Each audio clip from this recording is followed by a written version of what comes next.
What's up, everyone? It's Alex with Squeaky's Reef again here. Today we're going to go over a project I kind of had working on the side quietly for a little while now, which is a clown harem tank. I ended up getting a 60-gallon cube tank, which I found on a Facebook yard sale group for an amazing price that came with basically everything I needed to set it up, and then much more than that too, that is now, just becomes reef clutter, as I'm sure a lot of you are familiar with. I got all the rock and the black sand from some friends of mine who had just gotten done setting up their, basically dream tank. And I used putty this time to put the rocks together in a little bit of a better aquascape. The sump that it came with is huge, and it's got to be like at least 60 gallons itself. And I just decided to use one of the protein skimmers that it came with, which looks a little bit undersized, but that's okay because I think I'm going to put a turf scrubber on here. And then I just hang a filter sock at the end of my system.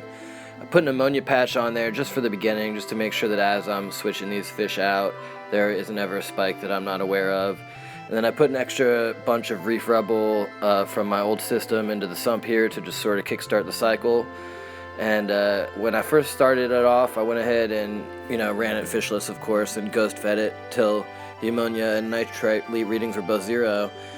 I kept the plumbing the same. I think I went ahead and I bought a new union so that I could take the filter sock off more easily. And I'm a little bit nervous about not having any backup lines, but the goal here was just to do things with spending as little money as I possibly could.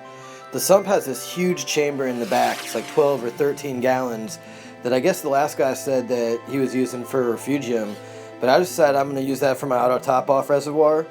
And it came with like an ATO, one of the Toonsy ATOs, so I just keep all my fresh water in the back there. And then I mounted all my circuitry on the inside wall here. Now the only things I really did buy for this was I bought the Toonsy Wave Maker, which was, the Jabeo, which was like $30. And I bought the BRS heater and heating controller, and then I bought a new light. I bought an AI Prime.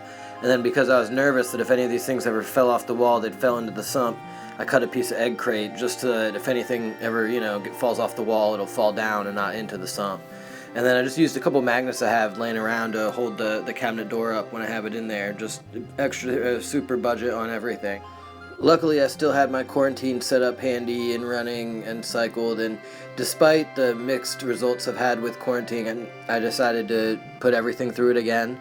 So the first round of fish I had was a yellow tang and a black starry blenny and a one-spot foxface that I'd gotten from a friend of mine, and I put them through first, and then as soon as the tank was cycled, I added them to start taking care of the algae.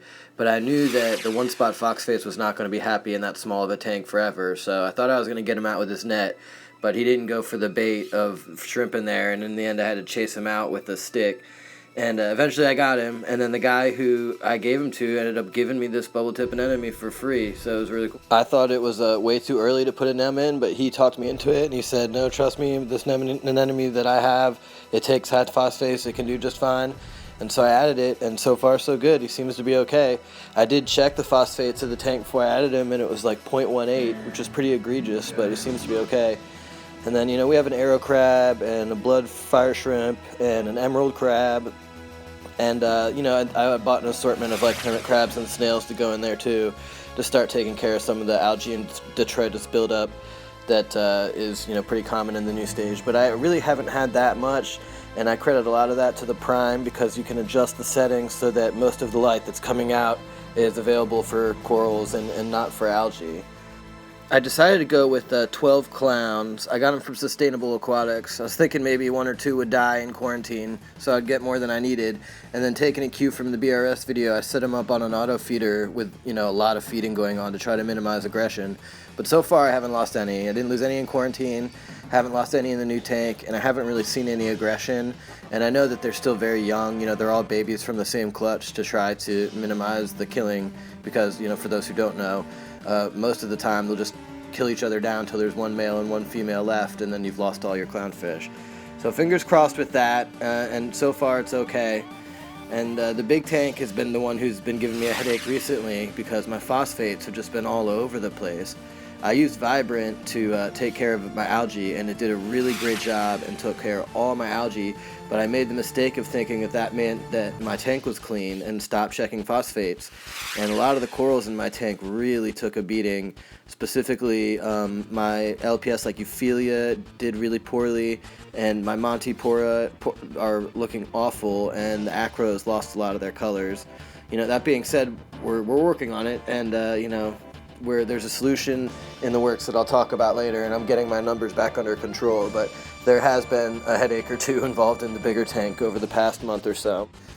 My original plan when I got the tank was to run Chaetomorpha in a refugium, but I had tried several times and I just never really seemed to have success with it. It always sort of just seemed to waste away. So after the Vibrant cleared all the algae out of my tank, and it did do a beautiful job at that, I knew I needed some sort of way to use nutrient control, and I had had some sort of success with Nopox in the past.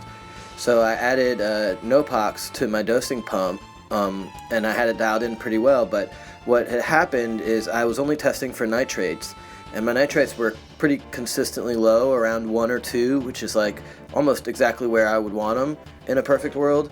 But for some reason it wasn't dropping my phosphates, and they kept getting higher and higher and higher. And I didn't really notice until I started to notice that some of the corals in the tank just really definitely weren't looking good, and I started digging a little bit deeper, and I went and bought a Hanna phosphate checker so I could get some more accurate results.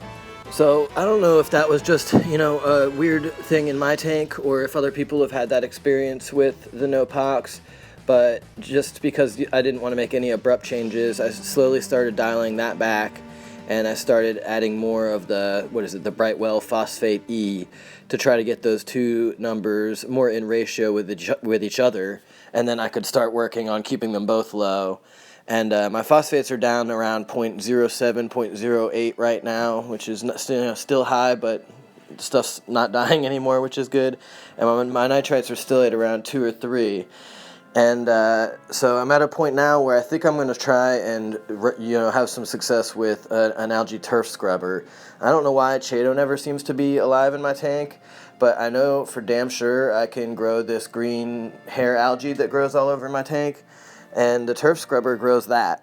So I'm thinking that if I just blast it with this turf scrubber at night, and I have it on a schedule right now where the lights are on like 18 hours a day on the turf scrubber, hopefully I can just transfer that growth over to my scrubber slowly, and then contain it there, and then use that for my primary nitrate phosphate reduction. So that's the long-term goal here, but there was some damage along the way. It was interesting to see that, some of the corals, especially the acros, still growing pretty significantly. They just lost a lot of their color, and they don't really look as beautiful. The anemone, definitely at the peak of the phosphate problem, looked really, really rough. And a lot of my Euphilia tucked in and really hasn't come all the way back out yet. But some corals, like this torch and the war coral that are pictured there, and obviously the Xenia, just went right on trucking as if nothing had ever even happened. Like the Acropora on top here just lost a little bit of color, which it's starting to get back, but the Monty that's underneath of it, and then the Jedi Mind Tricks Montipora on the crux of the two rocks here, both suffered huge losses, and I'm pretty sure that they could still come back. They're just very bleached, but they did not take the phosphate spike well at all. So that's been my experience, is Montiporas do not like phosphates. And it's now something that I test for a lot more regularly. The Hanna checker is great because the reason I didn't test for it was because the test was a pain in the ass. And now that it's easy, I do it a lot more.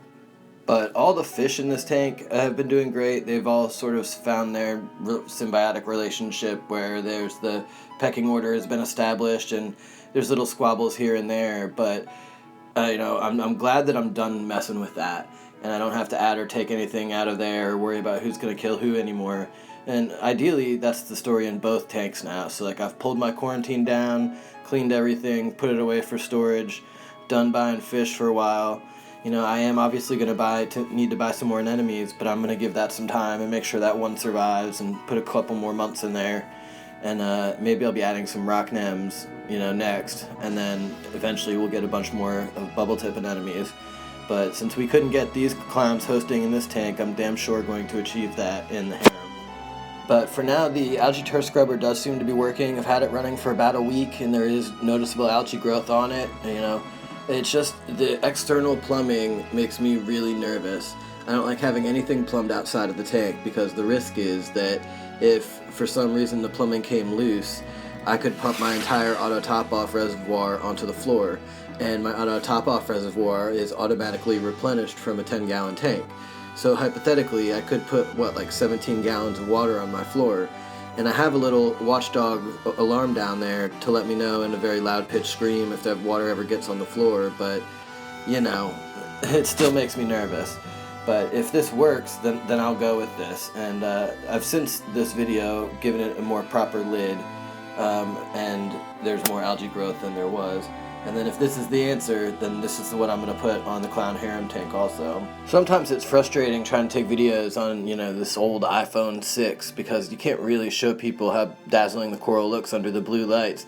The best I could do is with these, you know, gel filter sunglasses. So I tried to get some tank shots for you of here under the blues.